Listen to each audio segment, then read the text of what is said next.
Salut tout le monde, j'espère que ça va. Alors aujourd'hui on va essayer de se faire une première séance type confinement. On commencera d'abord par un échauffement articulaire, une petite routine cardio à faire avant chaque séance. Pour chaque exercice, que ce soit les articulations ou les exercices cardio, on peut s'entraîner à compter jusqu'à 10 pour faire 10 répétitions de chaque. On commence par la tête, on va venir chercher en avant, en arrière, sur les côtés, on va essayer de tourner un petit peu après dans tous les sens. Le but c'est de bouger la tête dans tous les sens. Pour l'épaule, c'est bras tendus, on va mettre la paume en l'air, la paume le plus loin possible derrière, on va faire des rotations de poignets. Pour le coude, vous pouvez faire comme moi, bien tendre les bras ou bouger les coudes dans tous les sens, ça marche aussi.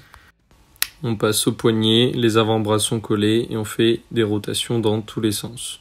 Les doigts, on ouvre les mains complètement, on les ferme complètement. On peut venir serrer le plus fort possible. Pour le bassin, c'est pieds écartés et on va venir chercher un petit peu à droite, un petit peu à gauche. On peut même faire des tours de bassin. Pour les genoux, on fait comme si on était au ski, on colle les pieds, puis après on fait des slaloms. Pour les chevilles, on peut le faire assis ou debout et le but c'est de faire bouger la cheville dans tous les sens. On va s'entraîner au saut. On va sauter sur une marche par exemple ou un canapé, puis après on va ressauter sur le sol. On va bien faire attention à sa chute. Pour le dernier exercice, il faudra s'asseoir, s'allonger, puis se rasseoir et se remettre debout le plus vite possible. Vous avez le droit d'utiliser les mains au début pour vous aider, mais après le but c'est d'essayer de le faire sans les mains. Vous pouvez alterner entre l'exercice du saut, courir sur place comme je suis en train de le faire, puis l'exercice du debout, assis, allongé.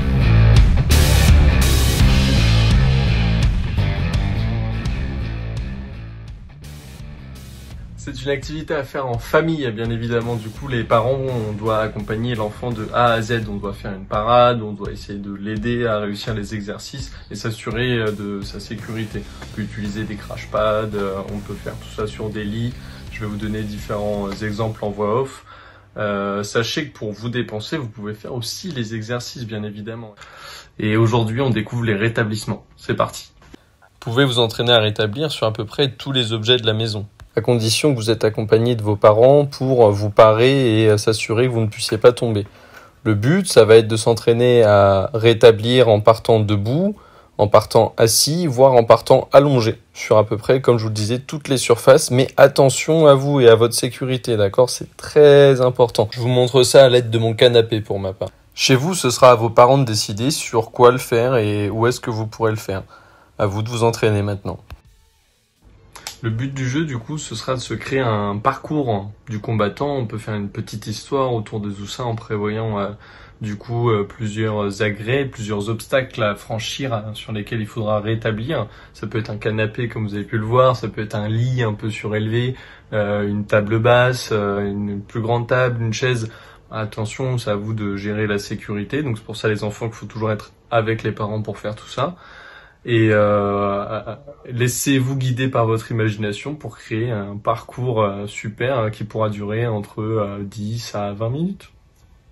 On se fait des bisous, j'espère qu'on se verra très bientôt. En tout cas, je vous souhaite un bon confinement. Prenez soin de vous, prenez soin de vos familles. Parlez à votre entourage, mais restez chez vous, bien évidemment. Et puis, on se retrouve bientôt à Blockout.